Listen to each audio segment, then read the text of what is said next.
सत्य।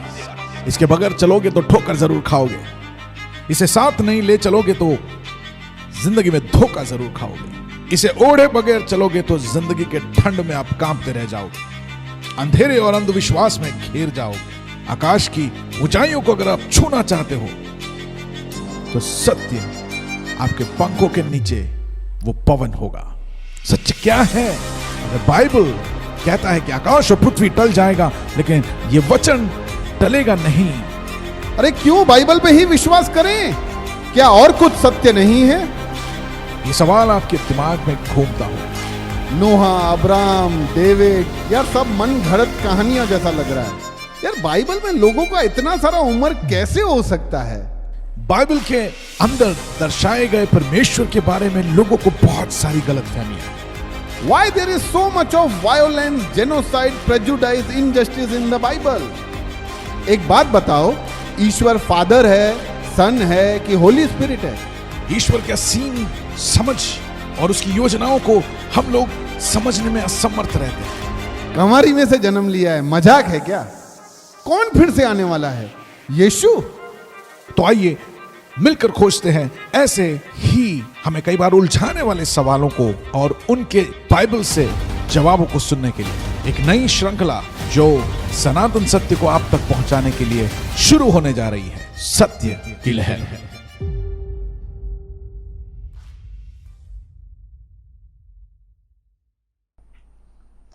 हेलो गिरीश भाई, welcome. How are you? Absolutely fine कन्नत भाई। यार आप बोलो।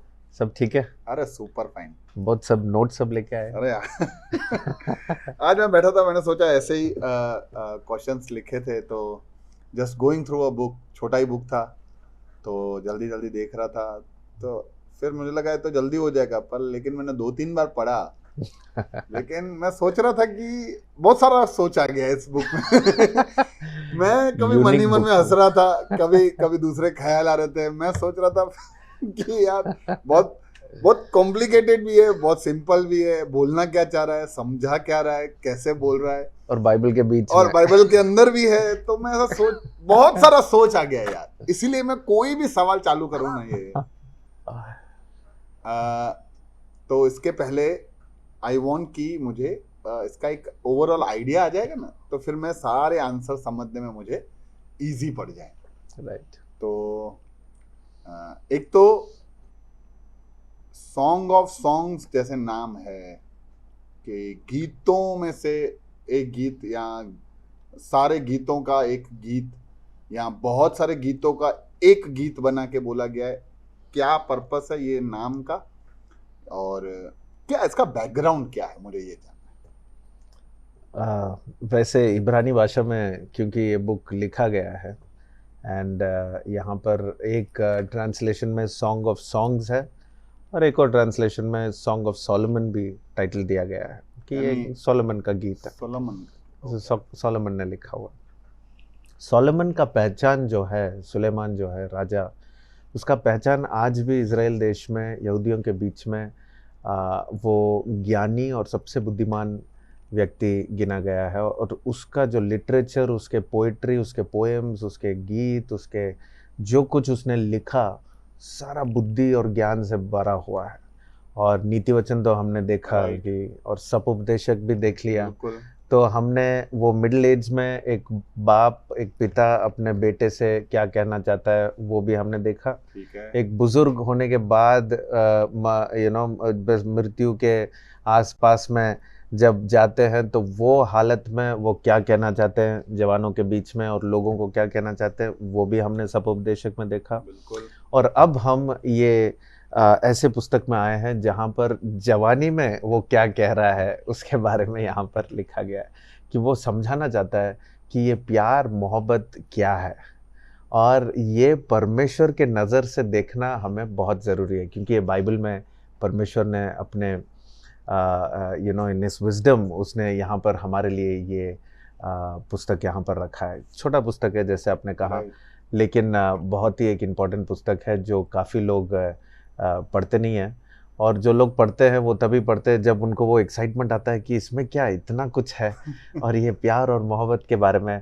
आज भी जब मैं ऐसे कुछ कहूँगा, मेरे बातों को सुन के तुरंत जाके बुक को पढ़ेंगे कि ये प्यार मोहब्बत इसके बारे में बाइबल में, तो तुरंत जाके खोल के पढ़ेंगे। क्योंकि इसमें क्या है, काफ़ी लोगों ने ऐसे क्या किया है, हमारा सोच विचार, हमारा जो नज़रिया है, ये काफ़ी इम्पैक्ट इतिहास में हो चुका है। और क्योंकि हमने बहुत सारे ग्लासेस पहनने लगे हैं, चश्मे पहनने लगे हैं, तो हमारा नज़रिया बदलते जा रहा है। ओके। और जैसे खास करके जो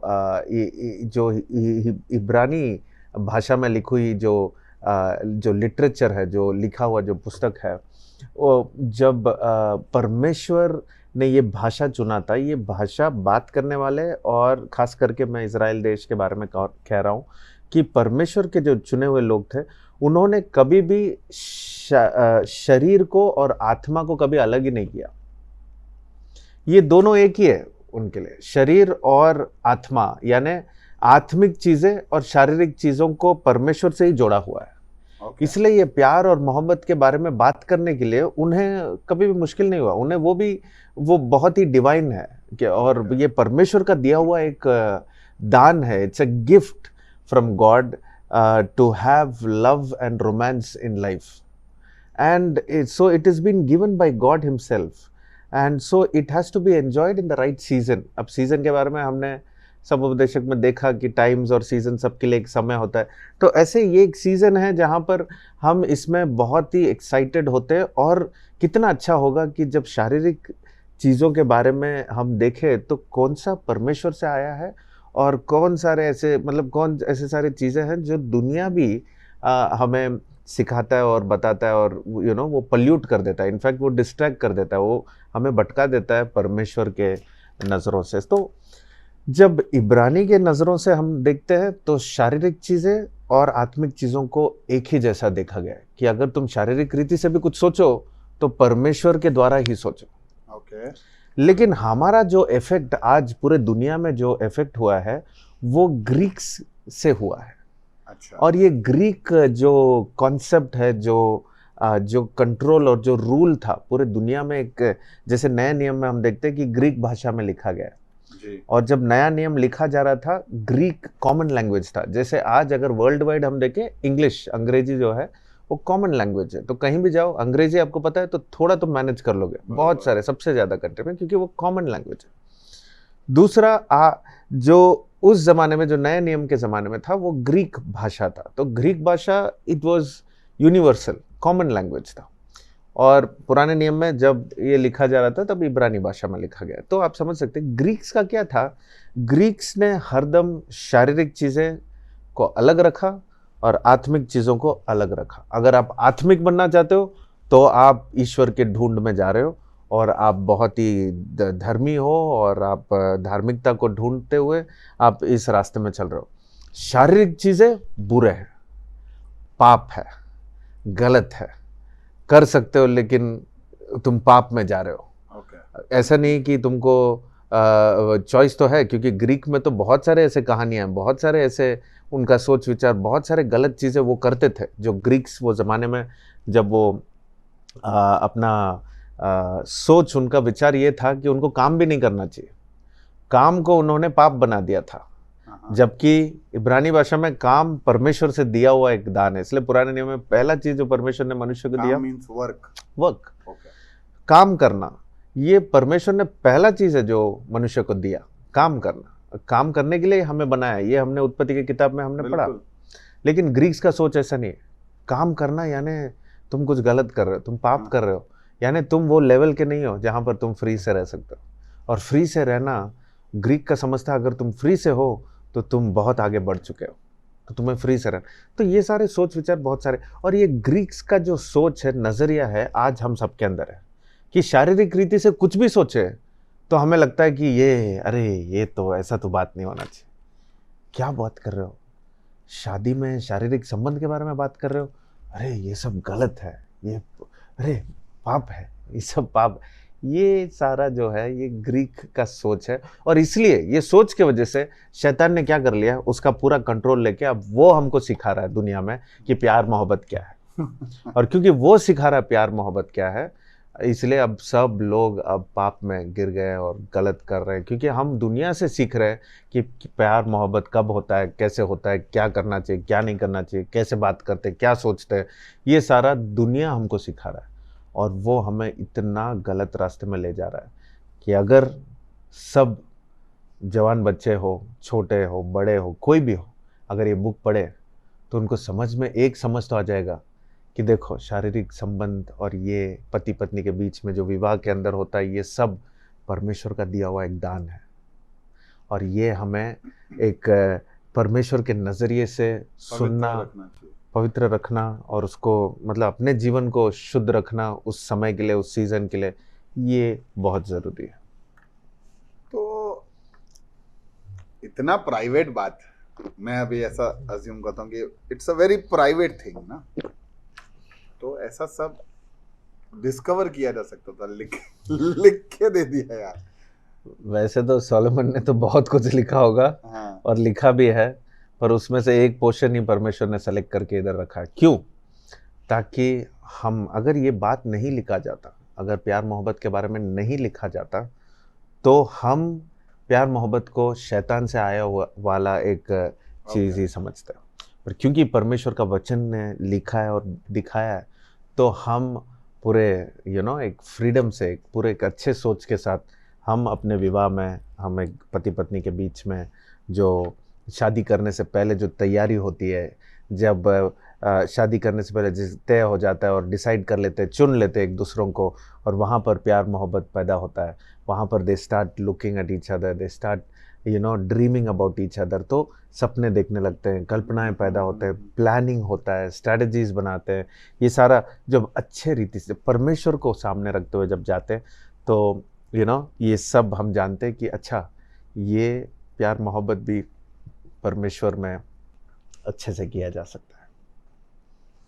इंटरेस्टिंग। क्योंकि क्या है, आज का डेट, जैसे आपने शुरू किया ना, आज का माहौल, कोई बोले मुझे प्यार हुआ है, कोई बोले मुझे क्या, अभी प्यार, अट्रैक्शन, इन्फेक्चुएशन और लस्ट, ये सबको ऐसे कंबाइन करके एक बना के दे के रखा है। और इसीलिए बहुत ही मुश्किल हो जाता है डिफाइन करना कि सही क्या है और गलत क्या है।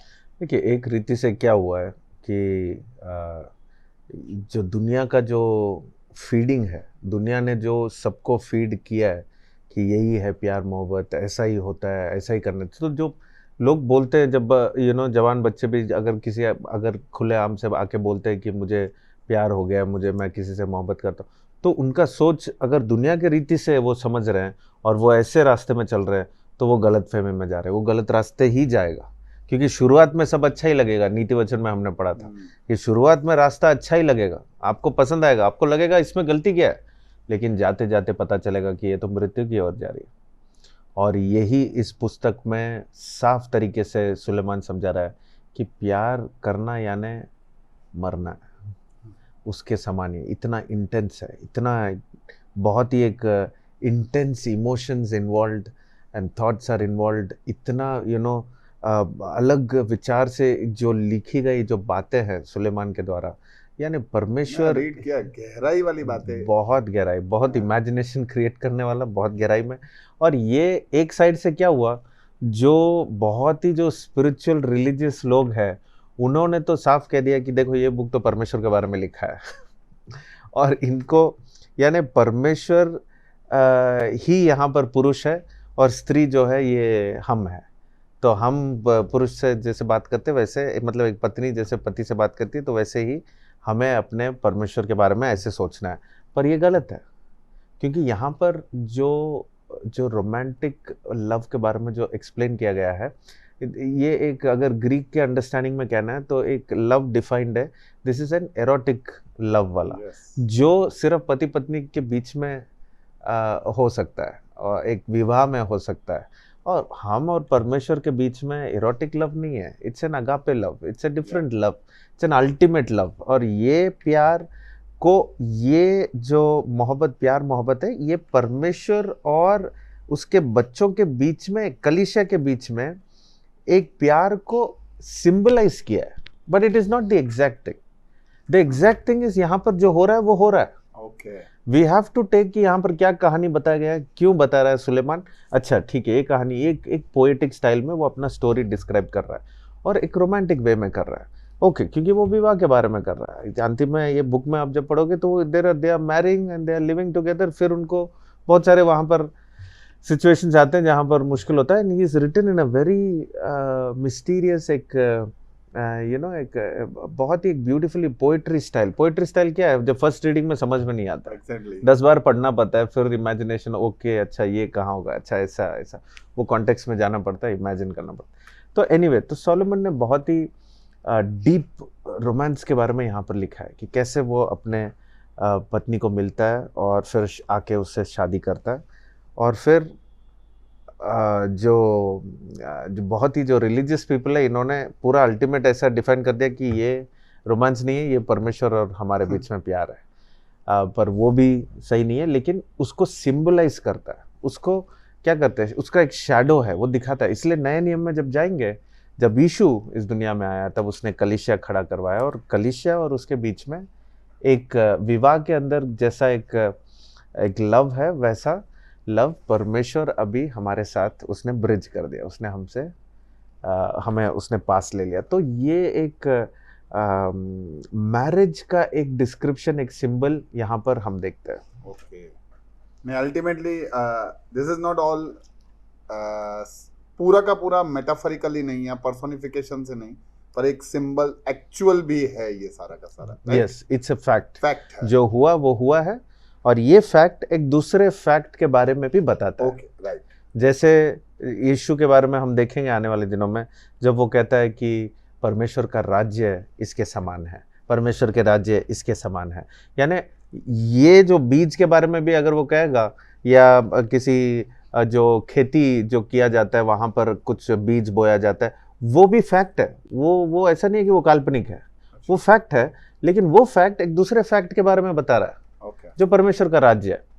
तो वैसा ही हमें ये बुक को देखना है, न कि कोई क्या कहते हैं, कहानी बनाते हैं, पोएम कहते हैं और उसको इमेजिनेशन में कहते हैं कि एक्चुअल मीनिंग ये है. वैसा नहीं देखना चाहिए, वो गलत है. तो ये बुक को सॉन्ग ऑफ सॉन्ग्स क्यों कहते हैं? हाँ, तो जैसे आपने बीच में कहा, मैं तो सॉन्ग ऑफ सॉन्ग्स यानी अब समझो ये इब्रानी भाषा में जो है, कोई भी चीज़ को अगर बड़ा दिखाना है तो उसे एक डबल एक इफेक्ट दिया जाता है.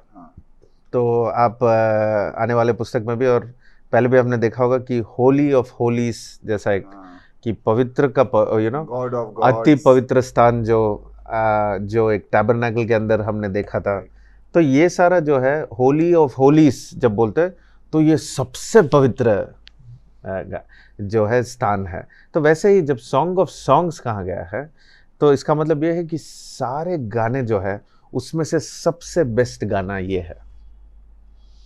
और इसका नाम टाइटल ऐसे दिया है, इसका मतलब ये है कि कई सारे गाने लिखे गए और वो हम पहले राजा के पुस्तक में हम देखते हैं कि सोलोमन ने 4 अध्याय में वहाँ पर दिया है कि सोलोमन ने 3000 मतलब प्रोवर्ब्स लिखे हैं, नीति वचन जो है 3000 लिखे हैं और 1000 तक गाने लिखे हैं.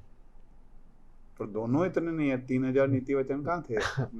तो सेलेक्टेड वंस, इसलिए अब नीति वचन में भी उसमें लिखा है कि आई हैव ओनली 30 सेइंग्स और आई हैव दीज सेइंग्स. वो कहता है कि मैं इतने सेइंग्स को यहाँ पर डाल.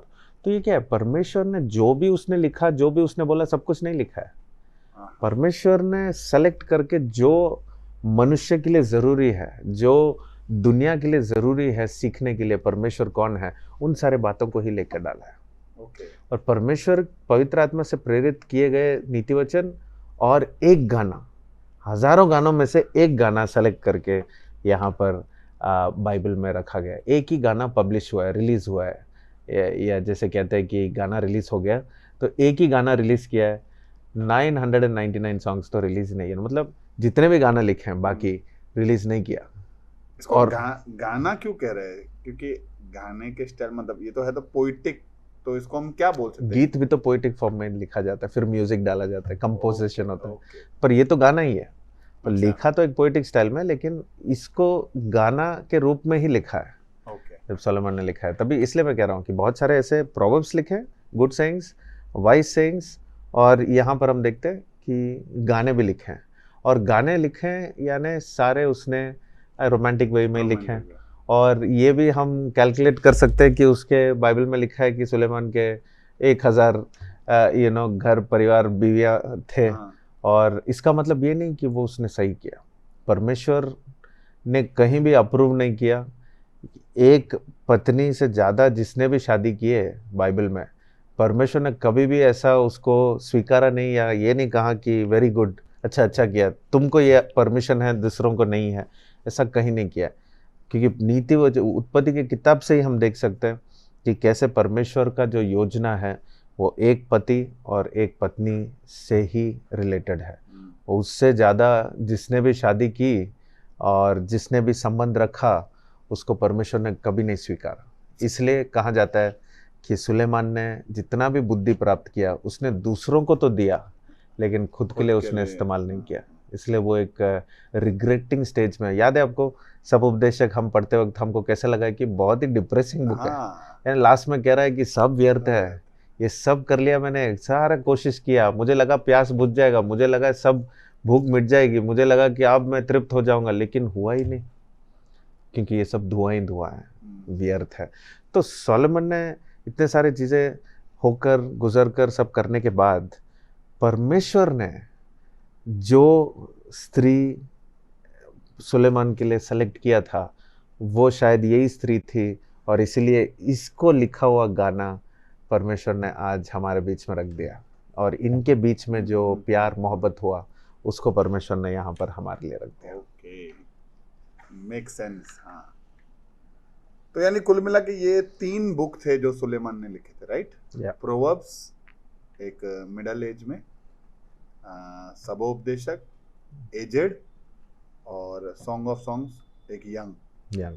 तो तीनों का क्रोनोलॉजी मिल नहीं रहा है। उसको एक पोएटिक ऑर्डर में रखा है। तो जिसने भी फादर्स ने जब ऑर्डर में रखा था, इसलिए हमने अय्यूब की किताब के बारे में पढ़ते वक्त हमने देखा कि क्यों वो भजन संहिता से पहले है, लेकिन उसका प्लेसमेंट वहाँ नहीं है। हाँ, वो तो उत्पत्ति के साथ उसको होना चाहिए। तो ये जो ऑर्डर बाइबल में रखा गया है वो ऑर्डर नहीं है, ओके, यानी वो डेटिंग के हिसाब से ऑर्डर में नहीं है। अच्छा, बस वो ऐसा प्लेसमेंट उनको किया है, क्योंकि हम पहले पेंटेट्यूक यानी वो इतिहास, वो जो लॉज है उसको लॉस बोलते हैं, पेंटेट्यूक जो पहले नियम परमेश्वर ने दिया, और फिर इतिहास है, और फिर यहाँ पर जो है विजडम, जो बुद्धि की जो पुस्तक है, और जो गीत है, जो पोइट्री है, वो यहाँ पर दिया गया है। इसके बाद हम देखेंगे कि भविष्य वक्ताओं का जो पुस्तक है वो भी देखेंगे। तो क्या ऐसा बोल सकते हैं ये book is meant only for adults या मैरिड लोगों के लिए? Not at all. बुक ने इतना फ्रीडम तो दिया है कि कोई भी एज में, जिस दिन से एक बच्चा समझ सकता है उस भाषा को, वो उसी दिन से शुरू कर सकता है इस बाइबल को पढ़ने के लिए। बाइबल का ये हिम्मत है कि दुनिया जैसा है वैसा वो दिखाए। Not about the whole of Bible I am talking about ये सिर्फ अच्छा, ये बुक सॉन्ग ऑफ सॉन्ग्स के लिए। Absolutely anyone can read. अगर एक बच्चा भी पढ़े तो ऐसा नहीं है कि वो बहुत रिलैक्स करेगा पढ़ते वक्त, उसको शॉकिंग तो बहुत कुछ होने वाला है।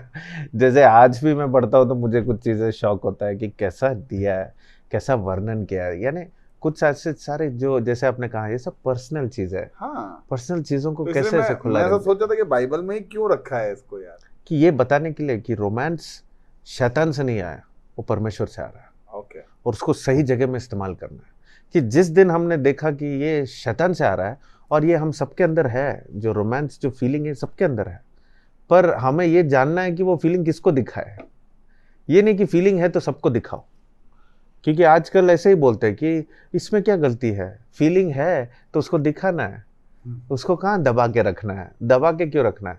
दबा के नहीं रखोगे कुछ चीज़ों को तो दुनिया खराब होके आज ही मिट जाएगा, जल जाएगा। कुछ फीलिंग्स को हम सबको दबा के रखना पड़ता है। एक भी दिन, ये मैं चैलेंज अपने आप को मैं सोचता हूँ, मैंने कहा भी है, मेरे लोगों से कि एक भी दिन अगर मेरे हर सोच, हर भावनाओं को अगर यहाँ पर परमेश्वर डालने लगेगा तो कोई मुझसे बात नहीं करेगा। समझे आप? नहीं नहीं नहीं, नहीं। कोई भी मेरी भावनाओं को, पूरे दिन की जो भावना है, सोच आता है, जो इमोशंस है, सोच आता है, अगर ये मेरे माथे पे अगर ये लिखना शुरू हो गया, अच्छा, यहाँ पर दिखना आने, शुरू हो हाँ, जाए, ओके, दिखना शुरू हो गया तो कोई मुझसे बात ही नहीं करेगा। हाँ, राइट राइट, वो तो सीधी सी बात है। तो हर एक के माइंड में इतने सारे विचार, इतनी सारी बातें चलती है। एब्सोल्युटली, तो हमें कुछ चीजों को दबा के रखना जरूरी है। ये नहीं है कि जो मन में आया, कुछ लोग कहते हैं मैं तो मुंह पे बोल देता हूँ ये डायलॉग मैंने बहुत सुना है देखिए, मुंह पे बोलिए लेकिन थोड़ा लगाम रख के बोलिए, क्योंकि कुछ सारी चीजें आपको नहीं बोलना चाहिए। क्योंकि मन से आ रहा है इसका मतलब ये नहीं कि आपको सब कुछ बोलना चाहिए। कुछ सारी चीजें कंट्रोल करना अच्छा है, और कुछ सारी चीजें गलत है तो उसका क्षमा भी मांगना जरूरी है। पर कुछ सारी चीजें हैं जो आपको बोलना नहीं चाहिए। शायद सोच आ रहा है, पर इसका मतलब ये नहीं कि आप बोलो। भूख लग रहा है, इसका मतलब ये नहीं कि दिन भर खाते रहो। कि आपको पता है कि कहाँ पर आपको रोकना है, कहाँ नहीं रुकना है। फिटनेस के बारे में अगर उतना ही सच अगर शारीरिक रीति से फिटनेस के बारे में है, तो हमारे मानसिक रीति से सोच में क्यों नहीं होना चाहिए? भावनाओं में हमको क्यों कंट्रोल नहीं होना चाहिए? कंट्रोल हर चीज में लगाना जरूरी है। चॉइस तो है गाड़ी चलाते वक्त कि मैं 200 स्पीड में चलाऊं, लेकिन बाहर का रूल है 70-80 में ही चलाना है, तो कंट्रोल तो करना ही पड़ेगा। करेक्ट। लाइफ में भी ऐसा ही है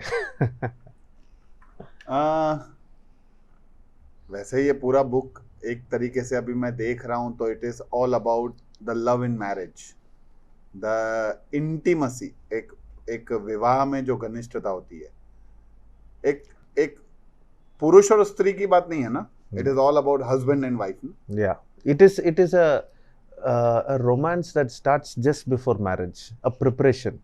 Okay. You know, a man and a woman, they fall in love, they share that, express that love, and they set a time to come back and then marry and then go and live a marriage life. Okay, so it means the जो भी इस book के अंदर सारी बातें की गई है, कही गई है, ये ऐसा दिखाता है कि मैरिज के अंदर there is no boundary between husband and wife, means they are free, right? And that love is between only two people, which is husband and wife. Yes. But today today the world has gone to the different level, and this all other relationships, especially amongst youths अगर हम देखें तो means all these things are outside the line of God. मतलब premarital relationships और live in relationships, ये सबको खारिज करता है ये बुक, इट मींस।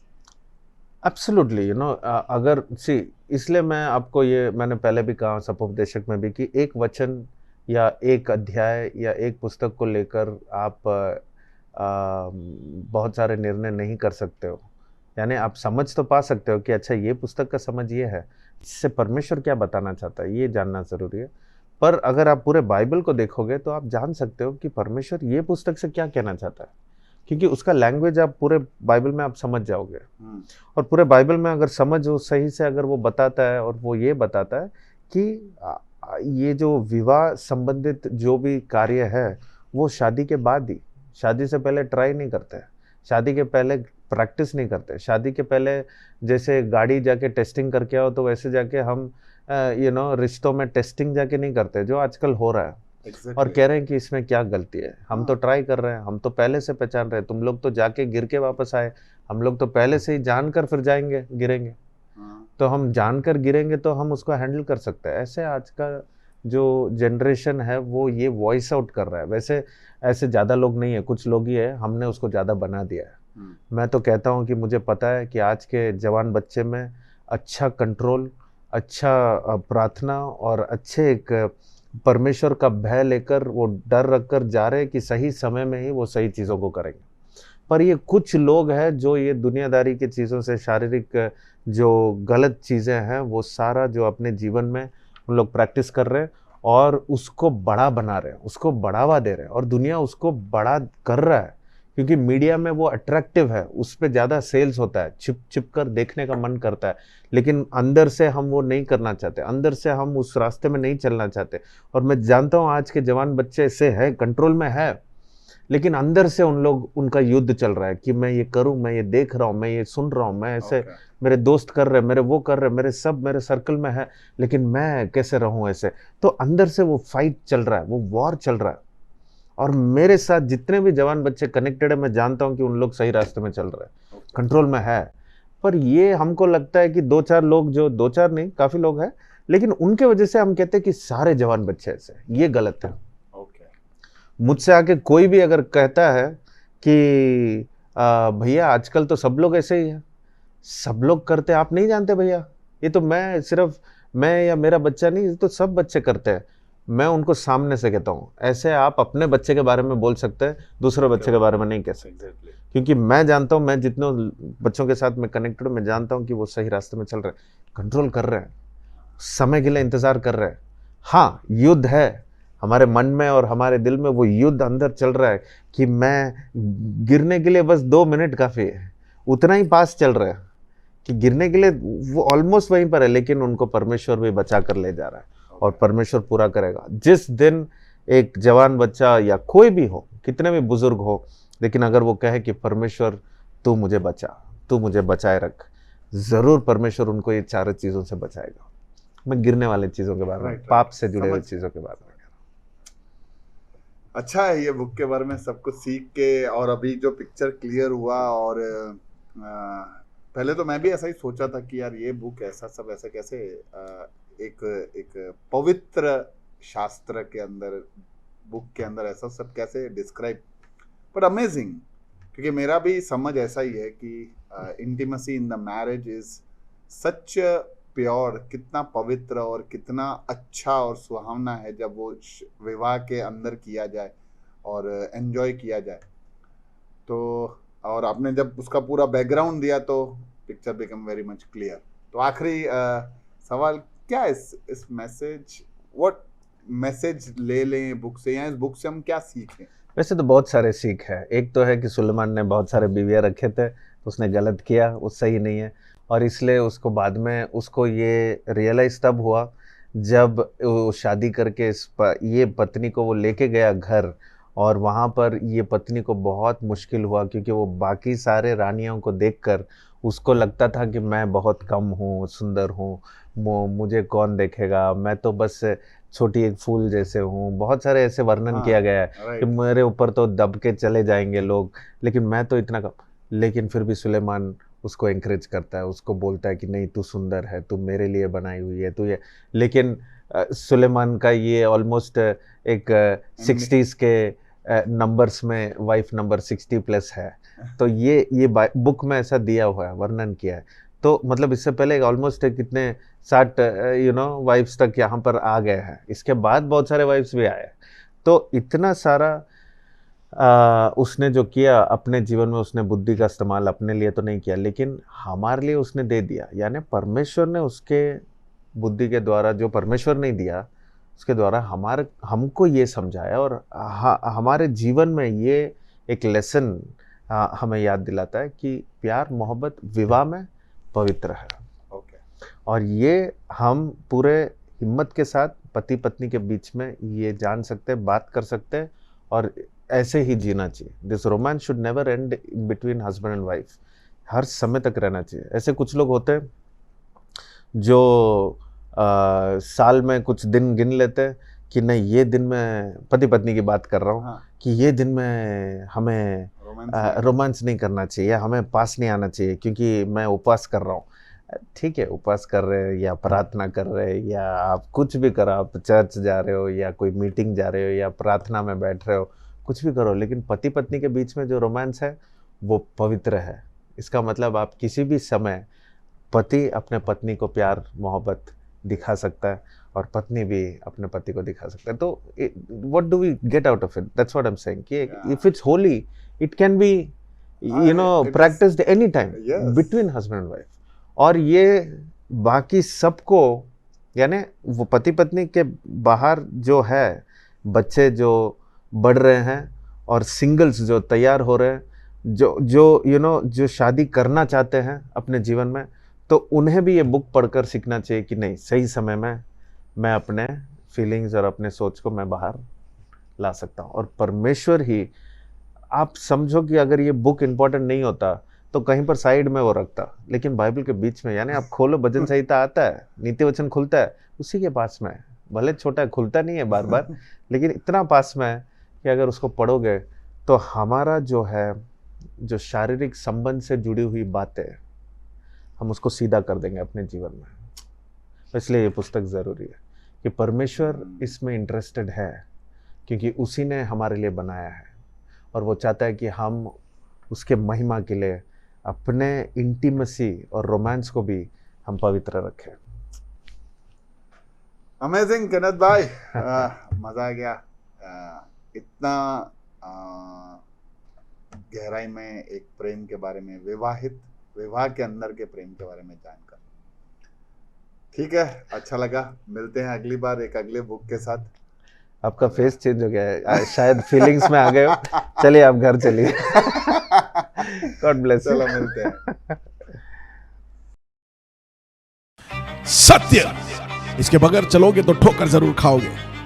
इसे साथ नहीं ले चलोगे तो जिंदगी में धोखा जरूर खाओगे। इसे ओढ़े बगैर चलोगे तो जिंदगी के ठंड में आप कांपते रह जाओगे, अंधेरे और अंधविश्वास में घिर जाओगे। आकाश की ऊंचाइयों को अगर आप छूना चाहते हो तो सत्य आपके पंखों के नीचे वो पवन होगा। सत्य क्या है?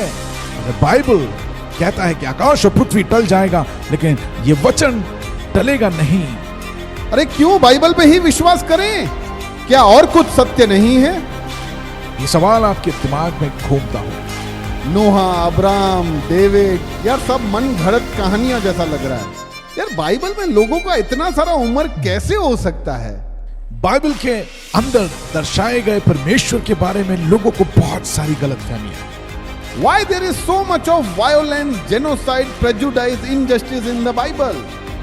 एक बात बताओ, ईश्वर फादर है, सन है कि होली स्पिरिट है? ईश्वर का सीन समझ और उसकी योजनाओं को हम लोग समझने में असमर्थ रहते हैं। कमारी में से जन्म लिया है, मजाक है क्या? कौन फिर से आने वाला है? यीशु? तो आइए मिलकर खोजते हैं ऐसे ही हमें कई बार उलझाने वाले सवालों को और उनके बाइबल से जवाबों को सुनने के लिए एक नई श्रृंखला जो सनातन सत्य को आप तक पहुंचाने के लिए शुरू होने जा रही है, सत्य की लहर।